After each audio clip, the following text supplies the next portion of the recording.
moi. Ouais, que ça tourne. Interview et paroles d'ici et de maintenant.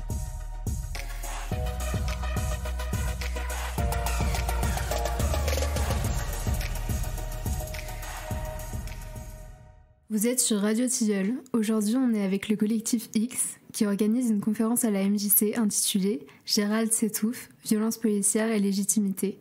On est donc avec Kathleen, bonjour. Et François, bonjour. Ça va se dérouler en 3 parties, donc le collectif, le festival et sur le thème du spectacle sur les violences policières, pardon.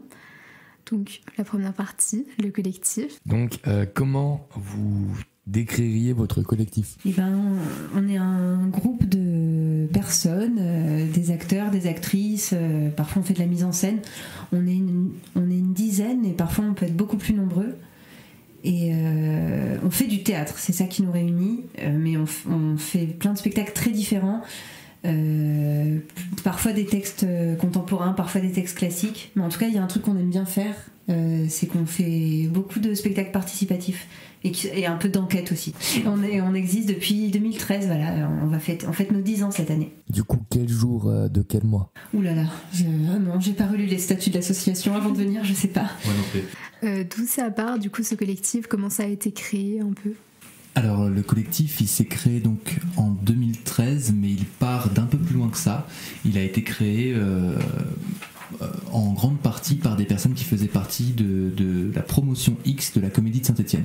Donc voilà, il y a eu cette bande-là qui n'a pas trop voulu se quitter à la fin de l'école et qui avait rencontré et qui a continué à rencontrer des gens au fur et à mesure de son parcours. Et voilà, 1 an après notre sortie de l'école, on crée le collectif X avec notamment Charles aussi, qui est scénographe, qui faisait pas partie de la promotion X.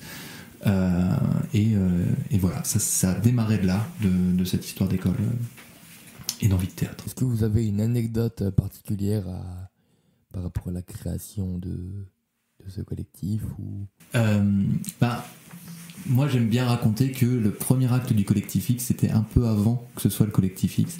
C'est pendant l'école, on pouvait faire des projets perso. On a demandé à faire des projets perso. Et sauf que la direction de l'école à l'époque nous a dit d'accord, vous pouvez faire des projets personnels, mais on n'en sélectionnera que 2 ou 3 sur tous les élèves, quoi. Donc c'est à dire qu'on pouvait pas, tous ceux qui voulaient présenter un projet ne pouvaient pas le présenter forcément, il y aurait une sélection. Et c'est quand la promotion s'est dit bon qu'est-ce qu'on a envie de faire. On s'est aperçu qu'on avait 4 projets et en fait on s'est dit on fait un projet où on arrive à mettre 3 projets et un autre projet qui sera seul, et donc on n'avait que 2 projets à présenter et il n'y a pas eu de sélection. En fait ça a été tout pouvait exister, on s'est démerdé pour que tout existe, et c'est un peu pour moi un des trucs qui m'a fondé, qui fonde dans ma tête le collectif X. Ok, merci pour ta réponse très cher François. On se demandait, vu que c'est un collectif et que c'est quelque chose où vous investissez du temps quand même dedans, est-ce qu'il y a quelque chose que ça vous apporte en particulier ? Ouais, clairement, ça nous apporte beaucoup de force. Je trouve que des fois on peut penser que le métier d'acteur ou d'actrice c'est quelque chose d'un peu solitaire, et nous c'est pas du tout ça qu'on vit avec le collectif. Pour moi ça nous permet, on vit une aventure collective où on se dit qu'est-ce qu'on a envie de faire en tant que groupe, qu'est-ce qu'on a envie qu'est-ce qui nous touche dans la société, qu'est-ce qu'on a envie de raconter. Des fois il y a des choses qu'on a envie de défendre, des choses qui nous choquent, et en fait si on était seul on serait assez impuissant, je pense. On serait forcé de répondre aux attentes des autres, ou alors de se démener tout seul pour faire émerger ton projet. Là on est nombreux, on a une force de frappe qui est assez grande, et du coup ça permet de faire plein de choses, quoi. Ça donne beaucoup d'énergie. Je me permets de poser une petite question à l'improviste. Vous êtes combien ? Alors là, on est 9, enfin, on a une direction artistique de 9 personnes où on se voit toutes les semaines pour faire vivre le collectif au quotidien. Il y a plein de trucs à faire, écrire des dossiers, écrire des mails à des gens pour que les projets ils se montent. Mais après, donc ça, 9 personnes, on se voit beaucoup. Mais il y a plein d'autres personnes qui parfois viennent dans les projets. Par exemple, là, dans le cadre du festival, il y a au moins 3 personnes en plus qui vont venir. Mais après, à chaque fois qu'il y a des nouveaux projets, il peut y avoir des 9 personnes de la direction artistique, mais il peut y avoir aussi plein d'invités. Donc on est soit 9, soit 30, soit 60. C'est un peu mystérieux tout ça. Et du coup, vu qu'on parle du festival, je vais embrayer un peu là-dessus. Vous êtes là, du coup, dans le cadre de ce festival pour vos 10 ans. Et ça consiste en quoi exactement ? Alors le festival, ça consiste au fait que nous, donc ça fait depuis 2013, donc ça fait 10 ans. Et pour ces 10 ans, on s'est dit, on avait envie à la base, nous, de se dire, au bout de 10 ans, on se dirige vers l'occupation d'un lieu et on voulait fêter en même temps. Bon, un lieu, c'est difficile à avoir en permanence pour une compagnie de théâtre. Mais faire une grande fête de théâtre à Saint-Étienne, où on a quand même depuis 10 ans fait pas mal de choses, c'était possible. Et du coup, là, ça consiste à faire beaucoup de théâtre, beaucoup d'événements, beaucoup de rendez-vous, où du coup, on va lancer 4 nouveaux projets. En fait, on s'est dit, on se tourne vers l'avenir plutôt que de faire une rétrospective de tout ce qu'on a fait et faire les anciens combattants, entre guillemets. On se tourne vers l'avenir, on lance 4 nouveaux projets, on réinvite tous les Stéphanois et Stéphanoises qui nous ont croisés depuis 10 ans à revenir avec nous pendant 1 mois et demi, faire des choses. Voilà, on va peut-être rentrer dans le détail plus tard, mais voilà, ça consiste en une grande fête avec beaucoup d'activités pour faire toujours plus de théâtre, en gros, quoi. Donc ce festival, est-ce que c'est un projet que vous avez depuis longtemps ? Oui, enfin oui et non, mais oui, ça fait longtemps qu'on a envie d'occuper un endroit longtemps. En fait, depuis qu'on fait du théâtre, c'est important pour nous de regarder qui c'est qui vient voir nos spectacles. Est-ce que c'est facile de venir ? Est-ce qu'il y a de la mixité ? Et on se rend compte que c'est difficile parfois. Et depuis qu'on est à Saint-Étienne, on travaille beaucoup avec l'Amicale laïque de Tardy. Et ça nous a permis de faire des événements vraiment à la frontière, enfin à la fois des spectacles et à la fois des fêtes et des barbecues, ce qui fait que c'était facile pour les gens de venir, c'est une bonne ambiance. Et donc nous, ça fait longtemps qu'on se dit que si on avait un lieu à nous, on aimerait qu'il soit un peu comme une amicale laïque ou comme une MJC, qu'en fait tout le monde puisse venir faire soit ce qu'on propose, soit autre chose. Du coup, ça fait longtemps qu'on veut expérimenter ça, longtemps. J'ai dit beaucoup longtemps. Mais c'est le festival du beaucoup de théâtre, donc on peut dire beaucoup de fois les mêmes mots. Ok, un festival, comment ça s'organise ? Alors, ça s'organise difficilement, non. Mais ça s'organise sur le long terme. Nous, ça fait plus d'1 an qu'on a cette idée-là, qu'on la mature. Ça s'organise autour de bénévoles, bien souvent. Nous, on en a grâce à l'Amicale laïque de Tardy qui nous accueille, qui est composée de bénévoles aussi, qui viennent régulièrement faire des choses. Ces personnes-là, dans le cadre de cet accueil, vont nous aider. Comment et puis après il y a toute une part de décider qu'est-ce qu'on va faire quand, et à partir du moment où on a décidé ce qu'on va faire, lister tous les besoins qu'on a pour les faire, et avant quand il faut qu'on ait réuni ces besoins pour les faire. C'est très générique ce que je suis en train de raconter. Non, mais c'est vrai ce que tu viens de dire. Mais je dirais que la spécificité pour nous, c'est qu'on est nombreux, donc ça a été assez vite, on s'est réparti les tâches. Et il y en a 2 qui s'occupent de la communication, il y en a 3 qui vont s'occuper de la programmation des soirées. Enfin, ça s'est fait beaucoup par petits groupes, et on se retrouvait toutes les semaines pour se dire, moi j'ai avancé sur ça, moi j'ai fait ça. Et voilà, ça s'est construit vraiment petit à petit. On a fait des grosses réunions où on était tous ensemble pour faire les grandes lignes, et après il y a plein de petites équipes qui ont bossé pour qu'on en arrive aujourd'hui au festival tel qu'il est. C'est vachement plus clair dès comme ça. Ouais, je sais. Je rebondis juste sur un truc que vous avez dit tout à l'heure, c'était par rapport au public. Je me demandais si c'était pas trop difficile de trouver un nouveau public, entre guillemets, enfin de pas avoir un public trop régulier, même si c'est agréable d'avoir son public qui est là, qui nous connaît. C'était facile de toucher un maximum de personnes possible, et comment vous vous organisiez pour que ce soit le cas? Alors, faut faire vite. Non, mais la question est ultra légitime, et c'est, je pense, une des questions que se pose le plus tout le théâtre contemporain. C'est vraiment cette question de comment on n'en fait pas un art pour un petit nombre de personnes un peu privilégiées qui ont l'occasion d'aller dans des grandes structures où il faut payer ou des choses comme ça.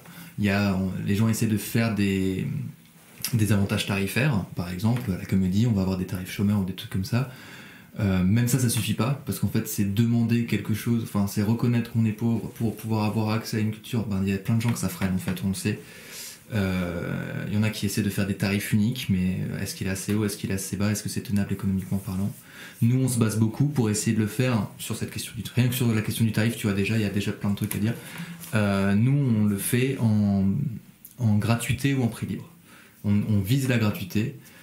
Pour qu'il y ait gratuité, il faut que le théâtre soit un service public, c'est-à-dire qu'il soit soutenu par des subventions publiques. Quand c'est pas assez le cas, du coup on fait du prix libre pour pouvoir compenser le manque du service public, quoi, le manque de la partie étatique de l'État qui prenne en charge. Il y a ça, il y a où on joue. Est-ce qu'on va jouer dans des grands théâtres ou est-ce qu'on va jouer dans une petite amicale avec deux quartiers? Tu n'auras pas les mêmes personnes en fait. À chaque fois, le théâtre c'est un endroit situé et il rayonne, soit il rayonne dans son quartier, soit il est dans un quartier où aucune personne du quartier n'y va. Ça c'est aussi d'autres questions, ça dépend de l'accueil. Donc il y a la question de l'endroit, il y a la question de l'accueil et il y a la question de l'accessibilité et du fait de donner envie ou pas en fait avec qu'est-ce qui est programmé. Mais comment nous, clairement, souvent on fait pas que des spectacles. Il y a aussi, on fait aussi des fêtes et des barbecues. Et les gens ils sont pas prisonniers, ils sont pas obligés de venir au spectacle, ils peuvent juste venir boire un coup avec nous. Et on a l'impression que c'est une bonne manière qu'il y ait du monde qui vienne. Mais en vrai, pour répondre simplement, non, c'est super dur. C'est super dur. Et une dernière solution, parce que je pense que ça va même faire un peu de transition. Nous aussi, une des solutions qu'on a pour faire venir les gens au spectacle, c'est de les faire participer. Mais justement, sur ça, pourquoi ce choix de faire participer des amateurs, des amatrices? Enfin, c'est pas trop compliqué de jouer tout le temps avec des nouvelles personnes? Non, c'est génial de jouer tout le temps avec des nouvelles personnes, c'est hyper excitant. Et je pense que nous, on a eu une envie de participation parce que on est tous un peu pareils dans le collectif, on a fait l'école ensemble. Et globalement, aujourd'hui, on est tous entre 30 et 40 ans, blancs, avec à peu près les mêmes parcours. Et en fait, si on voulait qu'il y ait un petit peu d'autres points de vue qui soient exprimés dans nos spectacles, il fallait qu'on invite d'autres personnes. Et c'est pour ça que c'est important pour nous, je pense. Ouais. Et c'est pas difficile en fait. C'est-à-dire que si les personnes n'y arrivent pas, c'est pas que elles sont. C'est pas parce que c'est difficile pour les gens de jouer, c'est que nous, ce qu'on propose est trop compliqué. Pour moi, un bon spectacle, c'est un spectacle que tout le monde peut jouer. Entre guillemets. Il y a de ça. Il y a des fois, il y a des parties où c'est incroyable de voir, mais n'importe qui peut être mis dans des bonnes conditions et amené correctement au plateau. N'importe qui peut être incroyable sur un plateau. Moi, j'y crois assez sincèrement. C'est passionnant de voir n'importe qui jouer, en fait. C'est pas un truc que certains savent faire et d'autres pas. Tout le monde peut arriver sur un plateau et dire quelque chose et que ce soit absolument passionnant, quoi. Oui, il y a vraiment un truc de plus on est nombreux, plus c'est la fête. Et du coup, même s'il y a des petits problèmes, on est nombreux et c'est la fête. Et du coup, le spectacle, il est génial, quoi. Voilà. C'est super intéressant parce qu'en général, on peut percevoir le milieu du théâtre comme un truc un peu très exclusif, très toujours entre les mêmes personnes. Et c'est intéressant justement ce point de vue d'inclure tout le monde. T'as dit que plus il y a de personnes, plus c'est super. Du coup, c'est un peu comme le proverbe, plus on est de fous, plus on rit. Tout à fait. J'ai failli dire le proverbe, mais après je me suis dit non, il faut innover. Voilà, l'innovation, mesdames et messieurs, c'est la racine du progrès. Donc, pour cet anniversaire, si je suis bien mes petites notes, donc vous allez en profiter pour lancer 4 nouveaux projets, donc qui pourront vous occuper dans les prochaines années, qui sont du coup Jeanne, Permis de construire, 5 mains coupées, donc qu'on va voir pendant cette émission, et Hormones. C'est ça. Donc nous, on s'était intéressés surtout au spectacle 5 mains coupées. C'est un spectacle du coup qui traite des violences policières. On se demandait pourquoi les violences policières. Est-ce que c'est dû à un événement particulier? Je vais répondre pour moi. Il n'y a pas eu d'événement particulier dans ma vie. C'est vraiment plus au moment du mouvement des Gilets jaunes où après peut-être que c'est que j'étais pas assez informée avant, mais j'ai eu l'impression qu'il y a eu une montée dans la répression violente. Et sur le moment, ça m'avait. J'étais très surprise qu'il puisse y avoir des personnes. Il y a une femme qui est morte quand même à Marseille. Ça m'avait choquée. Et mine de rien, après, j'ai un peu oublié. Il y a eu la crise du Covid, j'ai un petit peu oublié. Un jour, j'ai lu le livre 5 mains coupées. Ça m'est revenu en pleine tête de me dire waouh, il s'est passé ça en France. Soi-disant un pays exemplaire. Et en fait, ça s'est passé il y a 2 ans. Il y a vraiment des gens qui ont été mutilés dans notre pays. Et ça met trop en colère, quoi. Voilà. Je sais pas si toi, tu... Ouais. Non, en tout cas, sur le sujet des violences policières, pourquoi en tout cas on va sur ce spectacle, c'est vraiment la rencontre de ce texte-là qui a été comme une sorte de retour de feu, de retour de flamme de cette histoire des Gilets jaunes qui a comme été passée sous silence, et d'un coup il y avait un bouquin qui disait non en fait on va en faire mémoire, et c'est une mémoire collective et c'est un trauma collectif. Enfin il y avait vraiment ce truc là qui apparaissait très très fort quand j'ai lu ça. Donc juste avant que du coup j'enchaîne avec la prochaine question, chers comment on dit, écouteurs, chers auditeurs, je m'excuse pour la notification qui surgit sur mon téléphone. Voilà. Maintenant, est-ce que du coup vous avez des anecdotes personnelles sur le sujet des violences policières? Non. Enfin, moi j'ai jamais été victime de violences policières. Enfin, non, si. Je crois que quand j'étais plus jeune, je croyais un petit peu que je pensais que j'ai toujours détesté les CRS. Ma mère, elle m'a toujours dit que si je devenais CRS ou huissier de justice, elle me renierait. Donc j'ai toujours eu un truc avec les CRS, mais je me disais, les autres, la police, c'est vrai, il y en a qui doivent faire ça pour aider. Et puis un jour, j'ai eu besoin d'aide et j'ai pas du tout été aidée. Et ça a été une première étape où je me suis dit, ok, en fait, c'est faux, quoi. C'est pas de la, il y a pas de protection. Mais sinon, non, j'ai pas d'analyse. Moi, j'ai jamais été victime. Moi, j'ai été assez entre guillemets militant pendant le lycée et les premières années après l'université, donc il y a un peu plus de 10 ans de ça. Et là, j'ai vécu des vidages d'amphithéâtre par des CRS, ce genre de choses, quoi. C'était à l'époque de ce qu'on appelle la LRU. J'ai vu des choses beaucoup. Moi, je pense que j'avais une bonne tête de petit blanc et de petit blond, donc en fait, je passais assez facilement entre les mailles. Mais je voyais des copains qui, eux, étaient plus d'origine grecque ou des trucs comme ça, et qui, eux, prenaient plus facilement dans la tronche. Donc il y a eu ça. Et moi, j'ai vécu ce que peu de blancs vivent en France, je pense, mais un membre de la famille qui est tué par quelqu'un en uniforme. Donc à partir de ce moment-là, moi, je ne pouvais plus voir un uniforme dans la rue, je ne peux plus voir un policier en armes dans la rue.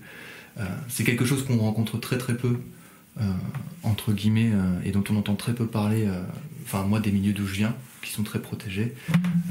Malheureusement, je pense qu'il y a des milieux en France, dans certaines banlieues ou des choses comme ça, où il y a eu énormément, en fait, depuis des années, de morts liées à la police et à l'usage des armes. C'est quelque chose d'effectivement traumatisant, qui change totalement le regard face à la police et face à ce qu'elle génère, en fait, comme violence. Merci beaucoup pour ce partage. On se demandait, c'est un sujet qui est quand même sensible. Est-ce que c'est compliqué de jouer à propos de ça ? Oui. En tout cas, ça oblige, il faut faire attention, parce que quand on a fait une première lecture il y a 1 an à l'Amicale laïque de Tardy aussi, et déjà rien quand on le lisait entre nous, il y avait des moments où il y a des descriptions très crues de ce qui se passe, donc c'est des mutilations, et il y avait vraiment il y a des moments où même nous, entre nous, on se sentait pas bien physiquement, on était au bord du malaise, et puis c'est tellement violent, enfin ça produit quelque chose de dur. Donc même quand on arrête, moi ça m'est pas arrivé, mais ça m'a mise mal. Donc je me disais, s'il y a des gens dans les spectateurs et spectatrices qui viennent, qui ont vécu de près ou de loin des violences, enfin ça peut... Et du coup, ça oblige à beaucoup de...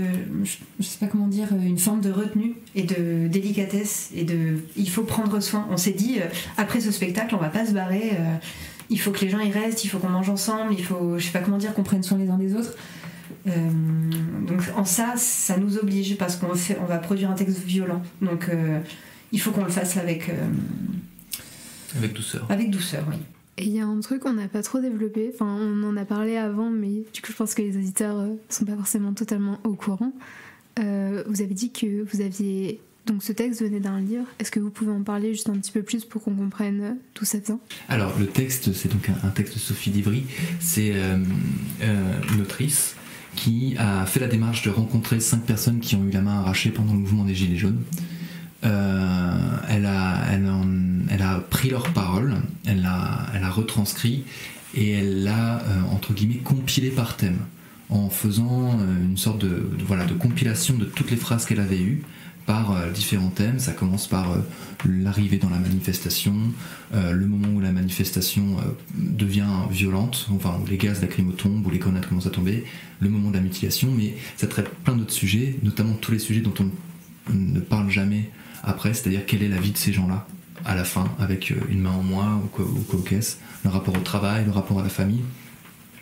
Et sauf qu'elle les mélange de manière à ce qu'on ne puisse pas vraiment identifier à chaque phrase qui est en train de parler. Il faudrait faire une sorte de travail d'archéologie qui n'est pas forcément très intéressant. Mais par contre, ça dresse un portrait et ça dresse une image comme ça en patchwork de quelque chose en fait de 5 personnes qui ont leur vie propre, mais qui vivent une expérience quand même assez commune, d'un trauma en fait assez commun. Et je pense qu'elle fait ça parce qu'il y a un vrai trauma sociétal qui a eu lieu à ce moment-là en fait, quoi, et qui est commun en fait, qu'il va falloir qu'on traite de manière commune en fait, qu'on va pas pouvoir en faire l'économie, quoi. Je trouve que c'est vraiment le livre, à la fin quand on le termine, on se dit, si on s'en était pas rendu compte, ou si on avait oublié, on se dit ok, il se passe quelque chose dans la société française, le pays il a changé, enfin il se passe quelque chose, et ça d'un coup ça fait sonner ça très fort, quoi. Vous nous avez expliqué que vous, votre manière de donner les choses en spectacle, c'était de lire souvent tous ensemble. Donc vous avez apporté un petit extrait du texte. On va le lire maintenant tous ensemble. Allez, feu. Merci de lire ce petit texte avec nous. Vous prêtez au jeu. Ah oui, on n'a peut-être pas bien dit. En fait, du coup, ça donne un peu l'idée. Il y a donc, on parlait de la participation. Et que oui, sur ce travail-là aussi, durant le festival, il est possible de venir participer, de venir le dire avec nous. Même, on invite fortement toutes les personnes qui auraient envie à venir, quoi. Venir dire ce texte avec nous, tout le monde est le bienvenu. Voilà, mais tout le monde. Lisons-le. Vous l'avez entendu ici, tout le monde est le bienvenu, donc allez-y. Je m'appelle Gabriel, j'ai 22 ans. Je m'appelle Sébastien, j'ai 30 ans. Je m'appelle Antoine, j'ai 27 ans. Je m'appelle Frédéric, j'ai 36 ans. Je m'appelle Ayane, j'ai 53 ans. J'étais venu parce qu'avec un seul salaire, ça suffit pas. Quand on a sorti la nourriture, les frais, l'eau, l'électricité, le gasoil pour aller travailler, on arrive à peine à boucler la fin du mois. C'était ça ma révolte. Moi, j'étais d'abord venu manifester pour le climat. Ce jour-là, on est allé manifester pour les services publics. On est très attaché aux services publics. Et aussi un ras-le-bol de voir les gens dans la misère. Ça, c'est insupportable. Parce qu'à la campagne, plus ça va, plus on nous enlève des trucs. Les écoles, les hôpitaux, les gares, même les médecins. Et nos anciens, ils ne peuvent plus se déplacer. Tout est devenu cher. Études, loyers, nourriture, déplacements. C'était un ras-le-bol, tout simplement. J'entends un truc qui tombe à côté de moi. J'ai ramassé la grenade, et c'est là que ça a explosé. Elle a explosé sur moi. Il y a eu un boum. J'ai posé les yeux sur ma main, et il n'y avait plus rien. Je me suis dit d'abord, je n'ai plus de gants. J'ai fait une fixation sur le gant. Il se passe quelques secondes avant que je me dise qu'en fait, non, ce n'est pas le gant, c'est la main qui a disparu. Pulvérisée, plus de main. À la place, il y a une espèce d'amas de chair dégoulinant de sang. Ma main a explosé. Elle est complètement déchiquetée. C'est une horreur. J'ai porté plainte contre. Personne n'est dépositaire de la force publique. Enfin, un truc comme ça. Parce que ce qui s'est passé, ce n'est pas normal. Je ne veux pas que ça reste impuni. Pour que justice soit faite, que l'État assume la bêtise de ce qu'il a fait. Utiliser des armes de guerre. Je veux que ces armes soient interdites. C'est une arme, ce truc. C'est une arme de guerre. Pourquoi ils jettent ça sur les gens? C'est un scandale, c'est de l'agression, c'est gratuit, c'est volontaire de faire mal aux gens. Je suis victime de l'État, je suis victime de violences policières. J'essaye de rester digne alors que je suis totalement indigné. On est dans un pays où on a le droit de manifester. C'est connu, les Français, ils sont comme ça. Et au final, tu te retrouves à te faire mutiler. C'est censé être les droits de l'homme, et là, c'est comme si c'était la guerre civile. Des fois, je me dis, pourquoi moi? Mais si c'est pas moi, pourquoi un autre? Je ne trouve pas ça normal que ça arrive dans notre pays. Liberté, égalité, fraternité, ben là, je l'ai pas vu. Ce que je veux, c'est l'interdiction de ces grenades. J'en veux aux institutions qui ont mis ces armes dans les mains des flics. J'en veux au ministère de l'Intérieur, au président, je veux leur démission. Macron est d'une arrogance insupportable. Quand on va dans la rue, il part en voyage ou il va faire du ski. Il se fout complètement des petits Français comme nous. J'en veux à Macron, à tout ce gouvernement qui n'est là que pour protéger ses propres intérêts. On enlève tout au service public, aux hôpitaux, aux pompiers, et on doit fermer nos gueules. Il n'y a pas de sous pour nous, mais par contre il y a assez pour acheter des LBD et des grenades. Ils font leur petite magouille et on doit se taire.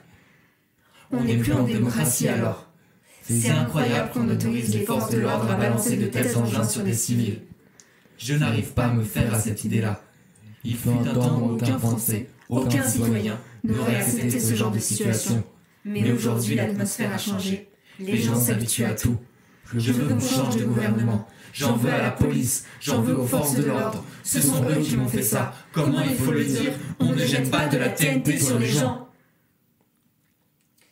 Tous ces samedis de manifestation, j'ai vu trop de choses. J'ai vu des flics poursuivre des manifestants en moto, façon voltigeur, la matraque à la main, donner la chasse à tous ceux qui avaient un gilet jaune et les tabasser. J'ai vu des brigades de police monter, des chevaux, j'ai vu des chiens, j'ai vu des bébés gazés dans des poussettes, j'ai vu des touristes pris à partie. Il n'y a pas de sommation, rien du tout, ça frappe direct. Tout le monde sait qu'ils ont frappé même les pompiers. J'ai besoin de justice. Une haine et une colère grondent en moi et je n'arrive pas à les extérioriser. On dit souvent que la France est le pays des droits de l'homme, mais non, c'est le pays de la Déclaration des droits de l'homme. C'est différent. Alors, ça, ils aiment beaucoup faire la morale aux autres pays. Excusez-moi, mais balaye déjà devant ta porte avant de faire la morale aux autres. On n'a pas écrit de conclusion. Écoute, on va improviser, comme d'habitude. Est-ce que pour conclure, on peut faire un petit peu de pub pour que les gens ils viennent aux ateliers? Ouais. Ben voilà, comme dans ce petit bout de texte qu'on vient de lire à 4, on l'a juste répété un quart d'heure là avant l'émission. Bravo d'ailleurs. Bravo, ouais. Merci. Et du coup, Bravo à vous. non, bravo à vous. Et donc sur le projet, pendant le festival, on va travailler pendant 15 jours sur 5 mains coupées. Et donc c'est début juin. Du 5 au 16 juin. Ouais. Et donc tous les mardis, donc le mardi 6 et le mardi 13 juin, on fait des répétitions participatives, c'est de 19h à 22h à peu près. À l'Amical Lake de Tardy. Tout le monde est le bienvenu pour apprendre avec nous à travailler des bouts de texte comme ça en lecture. C'est facile et c'est des moments chouettes et on aura aussi à manger comme vous avez compris. Et du coup, n'hésitez pas à venir et même à faire le spectacle avec nous le vendredi 16 juin. Vous êtes vraiment les bienvenus. Et venir n'est pas une obligation à participer au spectacle aussi le 16. Vous pouvez venir une première fois parce que vous avez le temps cette fois-ci ou quoi, ok, il n'y a pas d'obligation. Si vous venez, il n'y a pas d'obligation à participer au spectacle. C'est vrai. Il me semble que vous avez un site. Oui. Ok, on mettra le lien dans la description pour celles et ceux que ça intéresse. Voilà. C'est collectifx.com, ça c'est simple, mais voilà, il y a toutes les infos et toutes les dates du festival dessus. Merci d'être passé du coup sur cette émission. Merci de nous avoir invités. Merci à vous. C'était une super expérience, vraiment. Je n'ai jamais fait de radio comme ça, j'étais toute stressée et vous avez assuré. Oui. Après, ça, nous faisons partie de la MJC des Tilleuls, la meilleure MJC de Saint-Etienne. C'est normal après tout. C'est la seule MJC de Saint-Etienne. La meilleure MJC du département.